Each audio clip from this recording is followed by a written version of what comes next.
అయితే మరి మధ్య మున్సిపల్ ఎన్నికలు అయిపోయిన నుండి కేటీఆర్కు హరీష్ రావుకు మతిస్థిమితం లేకుండా పోయింది. వాళ్ళని అర్జెంటుగా ఎర్రగడ్డ హాస్పిటల్కు పంపాల్సిందే. కేటీఆర్ను మొదలు, ఎందుకంటే వాళ్లకు 2023 నుంచి ఇప్పటిదాకా ఓటమి పాలవుతున్నారు. ఓటమి పాలు కావడంతోనే మత్స్యంతం కోల్పోయారు. కానీ ఒకటి గుర్తుపెట్టుకోవాలి, కేటీఆర్, హరీష్ రావు, మీరు ఎన్ని అబద్ధాలాడి ప్రజలను మభ్యపెట్టి మోసం అనుకున్నా కూడా తెలంగాణ ప్రజలు మీ కుటుంబాన్ని నమ్మే పరిస్థితులు లేరు. అయితే ఖమ్మంలో జరిగిన సంఘటన, పేదవాళ్ళ ఇండ్లను కూలగొట్టారు కాంగ్రెస్ ప్రభుత్వం అనేది పిచ్చి అబద్ధం. కేటీఆర్ పోయి ఈ మున్సిపల్ ఎన్నికల తర్వాత ఎక్కడ కూడా మీడియా ముందుకు రాలే. కేటీఆర్ మీడియా ముందుకు వచ్చే ముఖం లేకుండా పోయింది. ప్రజలు తగిన గుణపాఠం చెప్పింది కాబట్టే మీడియా ముందుకు రాలేదు. రాక ఏదన్నా ఒకటి కారణం దొరుకుతుంది, కారణం దొరకబట్టి పోవాలి అనే ఆలోచనతోని కేటీఆర్ ఉన్నాడు. ఖమ్మం సంఘటన, ఆ ఇండ్లు కూల్చివేతనే విషయము అది ఇప్పటి విషయం కాదు.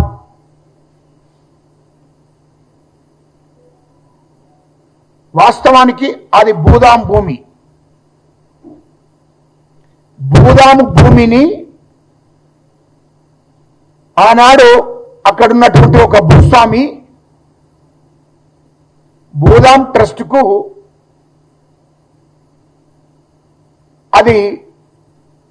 ఇది నిరుపేదల పంచండి అని చెప్పి దానం ఇచ్చిన భూమి. దాన్నే భూదాము భూమి అంటారు. ఆ భూమి పేదలకు, నిరుపేదలకు ఇచ్చినటువంటి భూమి. అది వాస్తవం. అది ఉమ్మడి రాష్ట్రం ఉన్నప్పుడు ఆనాడు నిరుపేదలకు ఇచ్చినటువంటి భూమి. కానీ దాన్ని ఏం చేశారు? 2014లో నిరుపేదలకు 60 గజాలు 100 గజాలు చొప్పున నిరుపేదలకు ఇచ్చినటువంటి భూమిని 2014లో టిఆర్ఎస్ పార్టీ అధికారంలోకి వచ్చిన తర్వాత కేసీఆర్ ముఖ్యమంత్రి అయినాక, కేటీఆర్ మంత్రి అయిన తర్వాత పువ్వాడి అజయ్ కుమార్ మంత్రి, అక్కడ టిఆర్ఎస్ ఎమ్మెల్యేలు, అది ఎప్పటి నుండో పువ్వాడి అజయ్ కుమార్కు అక్కడ ఎమ్మెల్యేలకు ఎప్పటి నుండో కన్నుబడ్డది ఆ భూమి మీద. 2014లో టిఆర్ఎస్ గవర్నమెంట్ వచ్చిన తర్వాత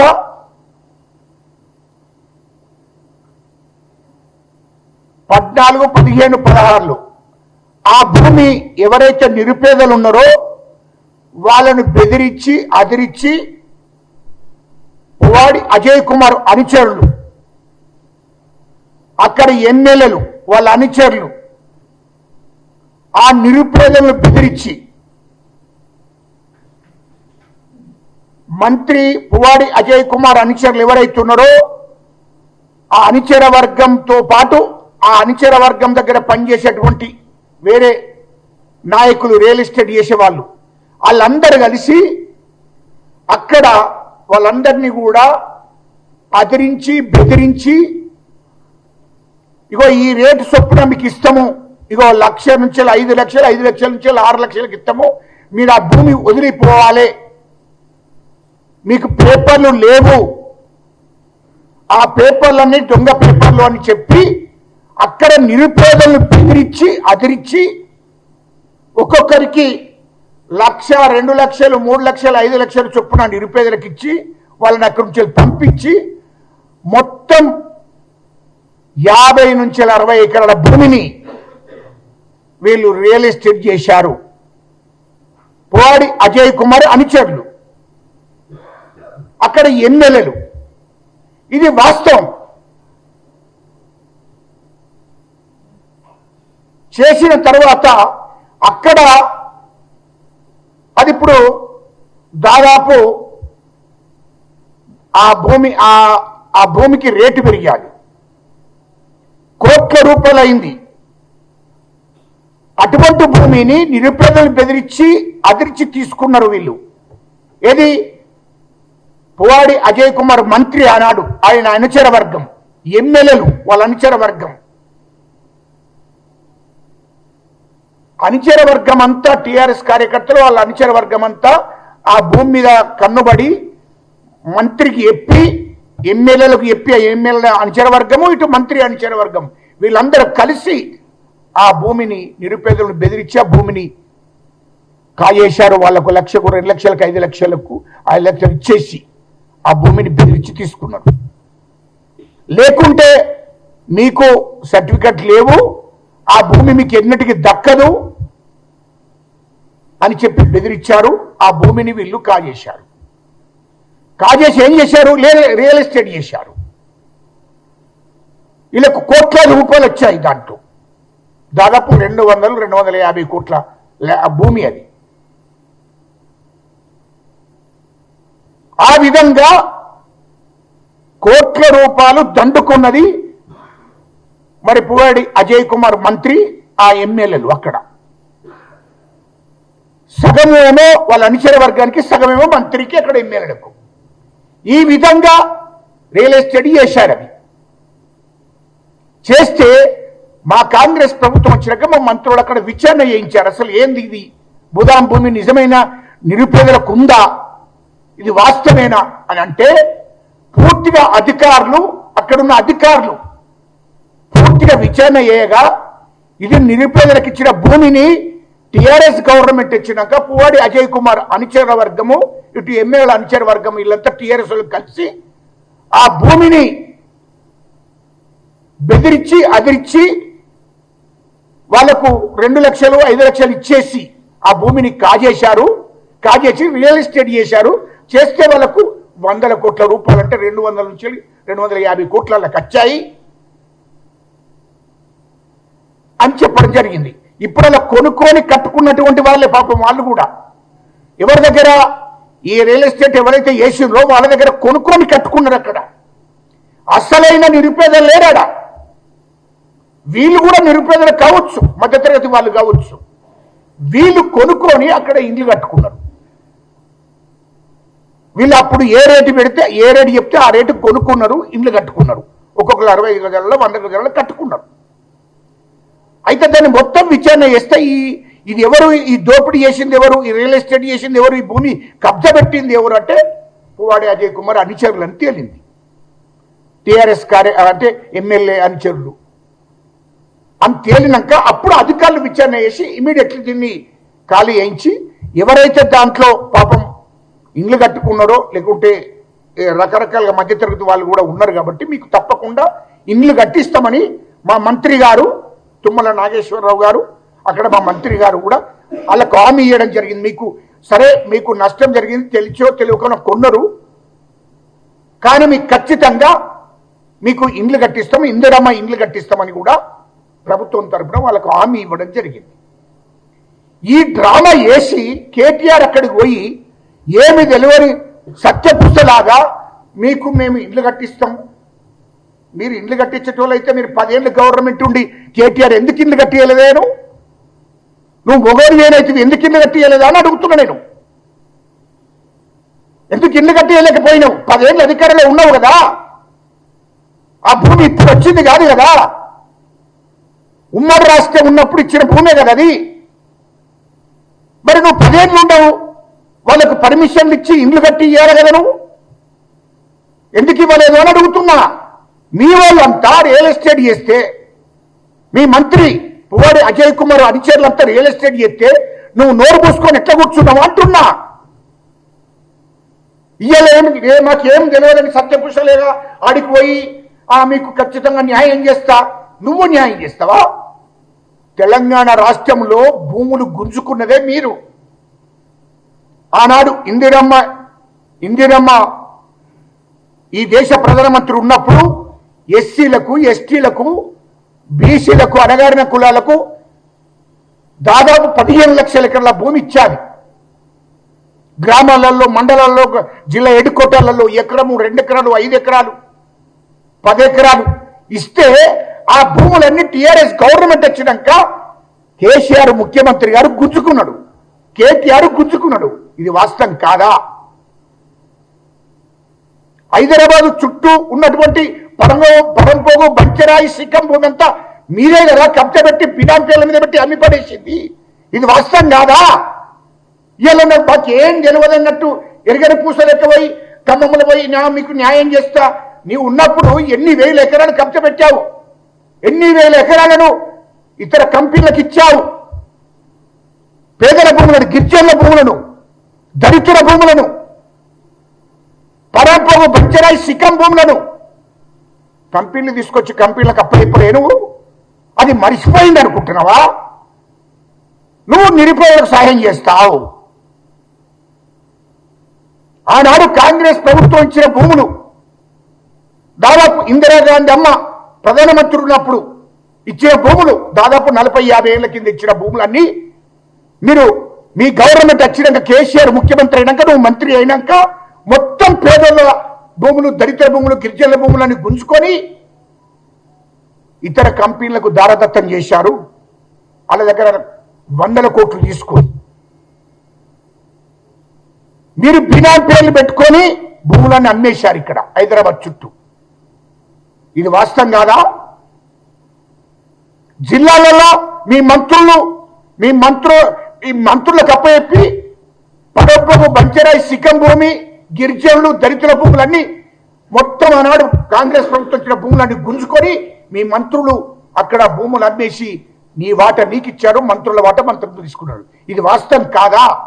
ఇట్లా 100 కోట్లు, 1000 కోట్లు సంపాదించుకున్నావు నువ్వు. అది మరిచిపోయి మాట్లాడతావు ఎందుకయ్యా కేటీఆర్? నువ్వు న్యాయం చేస్తావు. అదే క్రమంలో రైతులకు బెడీలేసినావు. మాకు గిట్టుబాటు ధర ఇవ్వాలని రోడ్డు మీదకి ఎక్కితే వాళ్ళు మట్టి తిని మట్టి కక్కినటువంటి రైతు బిడ్డలు కష్టపడి పండించిన పంటకు గిట్టుబాటు ధర ఇవ్వాలంటే వాళ్ళకు బెడీలేసి జైలుకు పంపించినవు. అది మరిచిపోయినవా కేటీఆర్? నువ్వు ఆ పేదల పక్షాన ఉండేటువంటి నాయకుడువా నువ్వు? అది ప్రజలను మభ్యపెట్టాలని చూడకు. ప్రజలు బాగా గమనిస్తున్నారు కేటీఆర్. నువ్వు అనుకుంటున్నావు, చెప్పిన మాటలు నమ్ముతారేమో అనుకుంటున్నావు. అది నమ్మరు. మా కాంగ్రెస్ ప్రభుత్వాన్ని, మా ముఖ్యమంత్రి గారిని బదనాం చేయాలని చూస్తున్నావు. కానీ మా ముఖ్యమంత్రి గారు పేద ప్రజల కోసమే, దళితులకు, గిరిజనులకు, అణగారిన కులాల పక్షాన పోరాడుతున్నాడు. వాళ్ళకి ఇచ్చిన హామీలను నెరవేర్చడం కోసం, వాళ్ళకు ఇందిరమ్మ ఇండ్లతో సహా వాళ్ళకి ఇచ్చినటువంటి హామీలన్నీ నెరవేర్చడం కోసం ఆ లక్ష్యం కొద్ది ముందుకు పోతున్నది. ఇవాళ ఇందిరమ్మ ఇండ్లు చూడు, వచ్చిన 2 ఏళ్లలోనే తెలంగాణ మొత్తం ఇందిరమ్మ ఇండ్లు ఇస్తున్నాం. ఇంకా 3 ఏళ్లలో ప్రతి నిరుపేద దళితునికి, గిరిజనులకు, అణగారిన కులాలకు, ఇల్లు లేని ప్రతి నిరుపేదకు ఇంకా 3 ఏళ్లలో మొత్తం గ్రామాలలో, మండలాల్లో, జిల్లాలలో కూడా ఇండ్లు అవుతాయి. అది గుర్తుపెట్టుకో అంటున్నా. నువ్వు మోసం చేసినట్టు కాదు. ఇది కాంగ్రెస్ పార్టీ, కాంగ్రెస్ ప్రభుత్వము, మా ముఖ్యమంత్రి రేవంత్ రెడ్డి గారు ఇచ్చిన హామీలన్నీ కూడా నెరవేర్చే లక్ష్యంతో ముందుకు పోతున్నాడు. అది గుర్తుపెట్టుకో. అదేవిధంగా నాగర్ కర్నూల్లో మరి గుళ్ళకు రానియలేదని మరి అక్కడ ఆ సంఘటన చాలా బాధాకరం. చాలా ఇబ్బంది పడుతున్నాం వాస్తవం.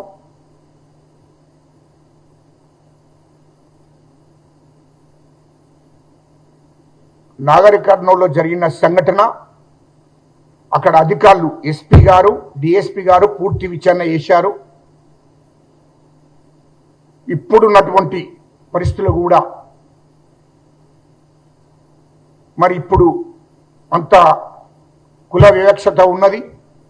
గుళ్ళలకు రానేటువంటి పరిస్థితికి దాన్ని పూర్తి స్థాయిలో నేను కూడా ఖండిస్తున్నా. వాస్తవం అది తప్పు. అది ప్రభుత్వము వాళ్ళ మీద చట్టపరమైన చర్యలు తీసుకోవడానికి సిద్ధపడ్డది. మా ముఖ్యమంత్రి గారు ఆదేశాలు కూడా ఇవ్వడం జరిగింది. ఖచ్చితంగా అక్కడ ఎవరైతే సాకలతను ఒక దళితురాలు అంటే అక్కడ ఎవరైతే దళితుడు గణేష్ భార్య కీర్తి వాళ్ళిద్దరి మీద కులం పేరుతోని దూషించి మీరు గుళ్ళకు రావద్దని చెప్పారో, ఎవరైతే అగ్రవర్ణాలు ఉన్నారో వాళ్ళ మీద ఎవరైతే దానికి ఆ విధంగా వాళ్ళను అవమానపరిచి మీరు వెళ్ళిపోండి అని చెప్పారో వాళ్ళ మీద తగు చర్యలు తీసుకుంటున్నారు. ఖచ్చితంగా వాళ్ళను చట్టపరమైన చర్య తీసుకుంటారు. వాళ్ళ మీద కేసులు పెట్టి రిమాండ్ చేస్తారు, జైలుకు పంపిస్తారు. దాంట్లో సందేహం లేదు. అది వాస్తవం, జరిగింది కూడా వాస్తవమే. ఖచ్చితంగా దాని మీద ఎస్పీ గారు డిఎస్పీ గారు అధికారులందరూ కూడా పూర్తిగా శూన్యంగా విచారణ జరుగుతుంది. అది తప్పే. కానీ కేటీఆర్ ఇంత దుర్మార్గపు ఆలోచనలు బంద్ చేసుకో. కేటీఆర్, నువ్వు నర హంతకుడివి, ఒక దుర్మార్గుడివి. నీవు ఆనాడు రావణాసురుడు డైరెక్ట్గా యుద్ధం చేశాడు, కానీ నువ్వు వెన్నుపోటుదారుడివి. కుతంత్రాలు చేయకు. అంటే రావణాసురుని కన్నా చాలా డేంజర్. నీకు విషం ఉంది బాగా. కేటీఆర్కు హరీష్ రావు అనేటోనికి గోటి నుండి పడితే తనదాకా విషం ఉంది, దురహంకారం ఉంది. ఇయ్యాల్లో ఒక్క చిన్న పాపను అడ్డు పెట్టుకొని కూడా నువ్వు రాజకీయాలు చేయాలనుకుంటున్నామంటే ఎంత దుర్మార్గమైన ఆలోచన అయ్యా. ఇప్పుడు గణేష్ కీర్తి బిడ్డ చిన్న పాప 2 నెలల పాపను అడ్డం పెట్టుకొని నువ్వు రాజకీయాలు చేయాలనుకోవడం అది దుర్మార్గమైన ఆలోచన. ఎందుకు అంటే వాళ్ళని పరామర్శించడానికి పోయాడు. దయచేసి మీడియా మిత్రులారా మీరు వినండి. ఇది అక్కడ పరామర్శించడానికి పోయాడు. నాగర్ కర్నూలు కుమ్మర గ్రామానికి వెళ్ళాడు, పరామర్శించాడు. ఓకే, బాగానే ఉంది. అక్కడ చనిపోయింది చిన్న పాప. ఎట్లా చనిపోయింది, ఏ విధంగా చనిపోయింది అనేది ఇప్పటి వరకు దానికి సాక్ష్యాలు లేవు. వీడియో లేదు, టీవీ యూట్యూబ్లలో లేదు, టీవీలలో లేదు, ఫోన్లో కూడా ఎవరు అజ్జేయలేదు. అది ఇప్పటి వరకు ప్రూఫ్ లేదు. వాస్తవానికి చిన్న పాప విషయం మాత్రమే చెప్తున్నా. ఆమె ఎట్లా చనిపోయింది అనేది పూర్తి విచారణ జరుగుతుంది. ఖచ్చితంగా విచారణలో తేలుతుంది. ఆల్రెడీ ఇప్పటికే చెప్పేశాడు. ఆ పాప నేను నోట చెప్పొద్దు, బాగుండదు.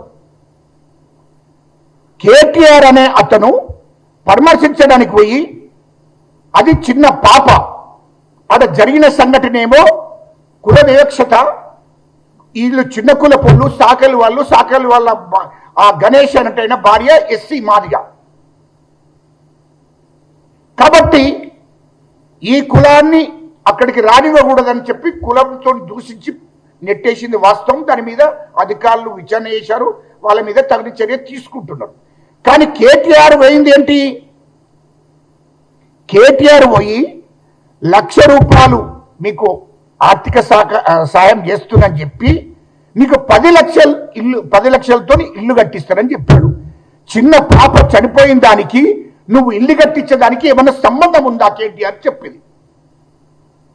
ఎంత డ్రామా ప్లే చేస్తున్నావా నువ్వు?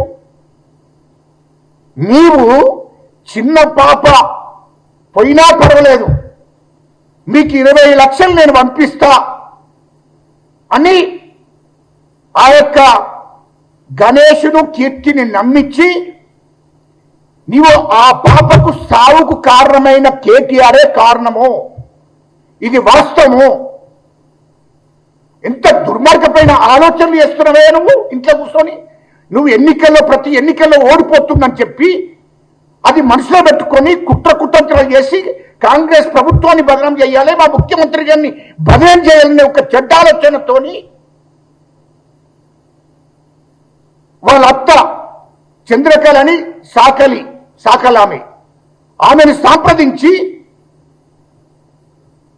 నీవు వాళ్ళ కుటుంబాన్ని సంప్రదించి నువ్వు పాప ఎట్లా చనిపోయిందో అది విచారణలో తేలితే తొందరపడకు, ఇప్పటికే విచారణ జరిగింది, అది వాస్తవాలు బయటకు వచ్చాయి ఈ రోజే. ఆ పాప నువ్వు ఏదైనా చేసి ఆ పాపను అది చేసుకో, నీకు 20 లక్షలు నేను ఇస్తా అని చెప్పి 20 లక్షలు పంపించి మళ్ళీ తిరిగి ఆడికి వెళ్ళి పరామర్శించి నీకు 10 లక్షలతో ఇల్లు కట్టిస్తా అని చెప్పి ₹1,00,000 నగదు ఇచ్చొచ్చావు. ఈ డబ్బుకు ఆ ఇల్లుకు ఏమైనా సంబంధం ఉందా? ఆ పాప చనిపోవడానికి నిజంగానే ఇల్లు కూడా కొట్టిండ్రు, ఇక మీ ఇళ్లకు 10 లక్షలు ఇస్తున్నట్టే ఓ అర్థం ఉన్నది. ఇక కబబ్ అయినవు. మరి నిరుపేదలకు మేము కూడా మా ప్రభుత్వం ఉన్నప్పుడు మేము తప్పు చేసినాము, ఇప్పుడు 10 నుంచి 20 లక్షలు ఇస్తున్నాని అక్కడ ఎందుకని లేదయ్యా? ఇది చిన్న పాప చనిపోయింది. చిన్న పాప చనిపోయినందుకు నువ్వు చనిపోవడానికి అసలు ఆ ఇల్లు కట్టి చేయడానికి సంబంధమే లేదు. కులం పేరుతో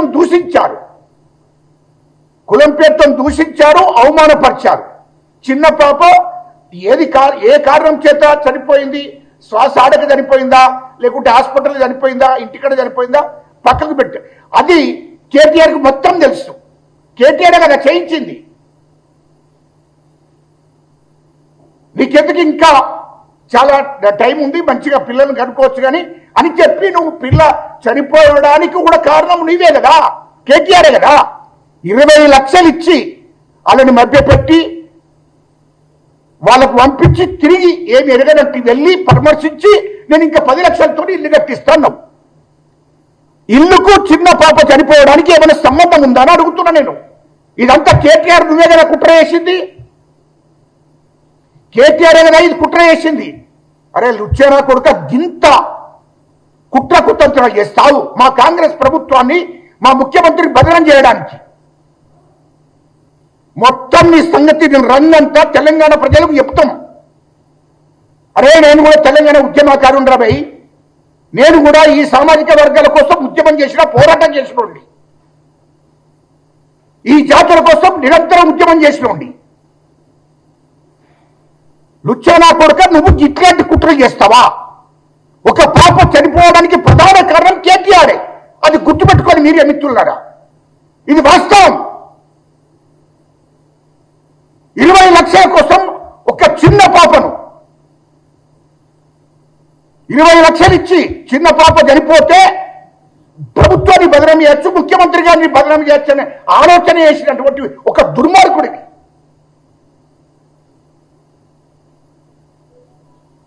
వాస్తవానికి పైన గుడికాడికి పోయినప్పుడు ఆ పాపను ఎత్తుకొని పోయిండు, వాళ్ళు రానియకపోతే ఆమె పైకి కిందికి దిగొచ్చింది, మళ్ళీ వాళ్ళ కొత్త పోయిండు పైకి, అంతే తప్ప అక్కడ ఎలాంటి ప్రూఫ్స్, ఎలాంటి వీడియోలు, ఎలాంటి మరి అవి చూపించండి.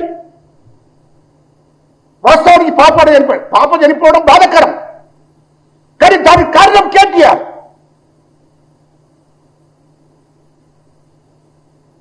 అది తోపులాటలో చనిపోయింది కాదు, అక్కడ ఎవరు చంపలేదు, తోపులాట చనిపోలేదు, అక్కడ ఆమెను కొడితే చనిపోయింది కాదు, ఆమె బయట చనిపోయింది చిన్న పాప. అది చనిపోవడానికి కాంగ్రెస్ ప్రభుత్వాన్ని బదనాం చేసి ముఖ్యమంత్రిని బదనాం చేయాలి అని ఆలోచన చేసి మొదటి నుండి వాళ్ళతో టచ్లో ఉన్నాడు కేటీఆర్ అంటూ. ఆ పాపను 2 ఏళ్ల పసిపిల్లలు సావుకు కారణమైన కేటీఆర్, నీ గురించి ఇంకా మాకు తెలియదు అనుకుంటున్నావా? ఇట్లా ఎన్ని కుట్రలు చేస్తావు నువ్వు? అది జాగ్రత్త. నీ కుట్రలు ఇక్కడ ఇక్కడ జరగవు, తెలంగాణలో జరగవు. నీ కుట్ర కుతంత్రాల గురించి మాకు తెలుసు. ఇలా నువ్వు నీతి వాక్యాలు చెప్తున్నావు. నేరేళ్ళలో నువ్వు ఏవట్టి కాదా? నువ్వు ఏవట్టి అక్కడ 5 బిడ్డలు, దళిత బిడ్డలు, ఒక సాకలి బిడ్డ చనిపోవడానికి కారణం నువ్వు కాదా? లుచ్చానా కొడుక ఇయ్యాల నువ్వు నీతులు చెప్తున్నావు. ఆదిలాబాద్లో ఒక ఆడిబిడ్డ, గిరిజన ఆడిబిడ్డ, నీ గవర్నమెంట్ ఉన్నప్పుడు, టిఆర్ఎస్ ప్రభుత్వం ఉన్నప్పుడు, కేసీఆర్ ముఖ్యమంత్రిగా నువ్వు మంత్రిగా ఉన్నప్పుడు ఆదిలాబాద్లో చనిపోయింది వాస్తవం కదా ఒక గిరిజన బిడ్డ? ఆదిలాబాద్లో ఎంతమంది ఆడిబిడ్డలు, గిరిజన బిడ్డలు, దళిత బిడ్డలు చనిపోయారు మీ గవర్నమెంట్ లో? అప్పుడు ఎందుకు స్పందించలేదని అడుగుతున్నా. నిజామాబాద్లో చనిపోయినప్పుడు ఎందుకు స్పందించలేదు? సత్యమని ఒక దళిత బిడ్డను, వాడు జీవన్ రెడ్డి అనేటువంటి ఎమ్మెల్యే లారీల కింద దొక్కి చంపితే ఒక్కనాడు కూడా వీటి గురించి మాట్లాడలేదే. దళిత బిడ్డలు చంపిండు కదా, దళిత బిడ్డలు చంపిండు కదా జీవన్ రెడ్డి అనేటోడు. ఒక బ్రోకర్ గాడు అక్కడ టిఆర్ఎస్ గవర్నమెంట్ ఉన్నప్పుడు దళిత బిడ్డలు చంపేసిండు లారీల కింద తొక్కేసి. అప్పుడు నువ్వు మరి అప్పుడు మాట్లాడలేదే. తెలంగాణ మొత్తంలో దళిత బిడ్డలు, గిరిజన బిడ్డలు చనిపోతే ఎందుకు మాట్లాడలేదు? 10 ఏళ్లలో లెక్క మొత్తం మా దగ్గర ఉంది. నీ కాన్షియన్స్ లో 5 బిడ్డలు, దళిత బిడ్డలు, ఒక సాకలి బిడ్డ చనిపోతే ఎందుకు స్పందించలేదు? అప్పుడు 2015లో నువ్వు మంత్రిగా, ఆ సిరిసిల్ల కాన్స్టిట్యూన్సీ మంత్రిగా, ఎమ్మెల్యేగా, మంత్రిగా, రాష్ట్ర ముఖ్యమంత్రి కేసీఆర్, మీరంతా ఏం చర్య తీసుకున్నారని అడుగుతున్నా మిమ్మల్ని. రాష్ట్రం మొత్తం దాడులే కదా. రాష్ట్రం మొత్తం గిరిజన బిడ్డలు, దళిత బిడ్డలు ఎంతమంది చనిపోయినరో ఎప్పుడన్నా వీటి మీద విచారణ చేసి మీరు పరామర్శించినరా? జరగలేదే. దాని మీద మా దళిత బిడ్డలు, గిరిజన బిడ్డలు చనిపోయిందని రోడ్డు మీదకి వచ్చి ధర్నా చేస్తే, రస్తారోకలు చేస్తే వాళ్ళ మీద థర్డ్ డిగ్రీ, వాళ్ళ మీద అక్రమ కేసులు పెట్టి థర్డ్ డిగ్రీ ఉపయోగించి వాళ్ళను ఉల్టా కేసులు పెట్టి జైలుకు పంపించారు. వాళ్ళ తల్లిదండ్రులు అక్కడ ఉన్న జనం ధర్నా చేస్తే వాళ్ళ మీద కేసులు పెట్టి వాళ్ళని అరెస్ట్ చేసి థర్డ్ డిగ్రీ ఉపయోగించి వాళ్ళను జైలుకు పంపించారు. ఇటువంటి ఆనాడు అటువంటి దుర్మార్గమైన పరిపాలన నడిపించిన మీరు ఇలా మాకు నీతులు చెప్తున్నా. కేటీఆర్ ఏమనుకుంటున్నావు? మీరు చేసిన 1 కాదు 2 కాదు, మీరా ఒక దిక్కు భూములు గుంజుకున్నారు, దళితులై, గిరిజనులై, పడంపోగు, బంచరాయి, సిక్కం భూమి, ఒక దిక్కేమో దళితుల మీద దాడులు చేశారు, గిరిజనుల మీద దాడులు చేశారు, చంపారు. దళిత ఉద్యమకారులు మాట్లాడితే వాళ్ళ మీద అక్రమ కేసులు పెట్టి జైలు పంపించారు. తెలంగాణ ఉద్యమకారులు మాట్లాడితే అక్రమ కేసులు పెట్టి జైలుకు పంపించారు. ఇది మర్చిపోయినామనుకుంటున్నావా? 10 ఏళ్ళు నియంత పరిపాలన నడిపించారు. ఇక్కడ నిజాం పరిపాలన నడిపించారు. రజాకాలను గుర్తు చేశారు మీ పరిపాలన ద్వారా. ఏం మజాకు చేస్తున్నావా? ఇయ్యలో మేము నీతులు చెప్తున్నామని చెప్పి మేమేదో అది చేస్తున్నాము అని చెప్పి నువ్వు సానుభూతి చెప్పడానికి పోయినవా? నా దగ్గర మరి ఆనాడు దళితులను నువ్వు చంపినప్పుడు ఆనాడు ఏంటి దానికి జవాబు చెప్పవా? సాకలి బిడ్డను చంపినప్పుడు జవాబు చెప్పవా? నేరల్లో ఇవన్నిటి కూడా ప్రతి కారణం ఉంది. అంటే మీరు చేసినట్టే మా కాంగ్రెస్ ప్రభుత్వం చేయదు. మా కాంగ్రెస్ ప్రభుత్వము, మా ముఖ్యమంత్రి గారు, మా రాహుల్ గాంధీ గారు పేద ప్రజల కోసమే ఉన్నారు.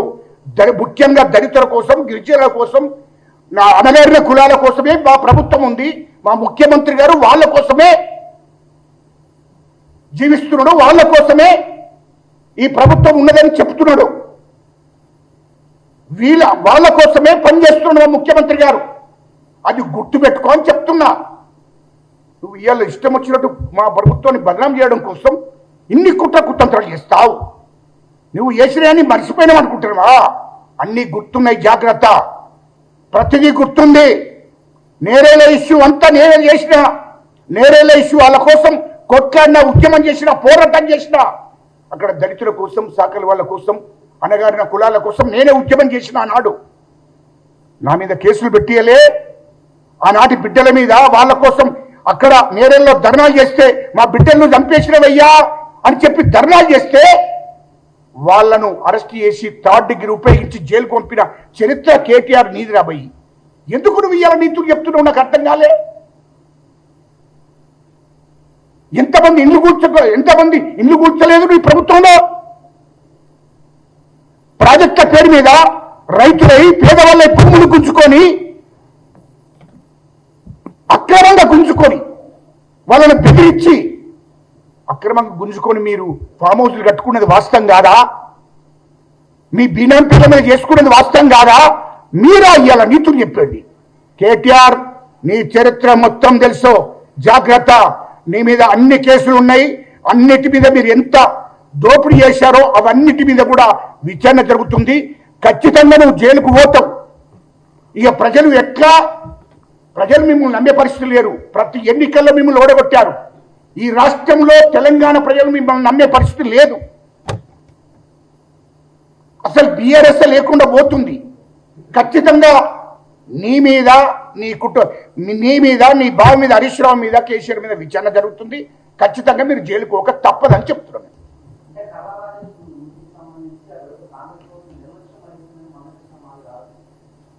అన్నిటి మీద విచారణ జరుగుతుంది. అందరి మీద విచారణ జరిగిన తర్వాత చట్టపరమైన చర్య తీసుకుంటారు. అందరినీ ఖచ్చితంగా రిమాండ్ చేస్తారు. ఏది కూడా మా ముఖ్యమంత్రి గారు అధికారులకు చెప్పాడు, మీరు ఖచ్చితంగా ఈ దళితుల విషయమే కానీ ఎక్కడ కూడా ఎవరి మీద దాడి జరిగినా ఊరుకునే ప్రసక్తే లేదు. మా ప్రభుత్వం ఖచ్చితంగా విచారణ చేపిస్తుంది, జైలుకు పంపిస్తుంది 100%.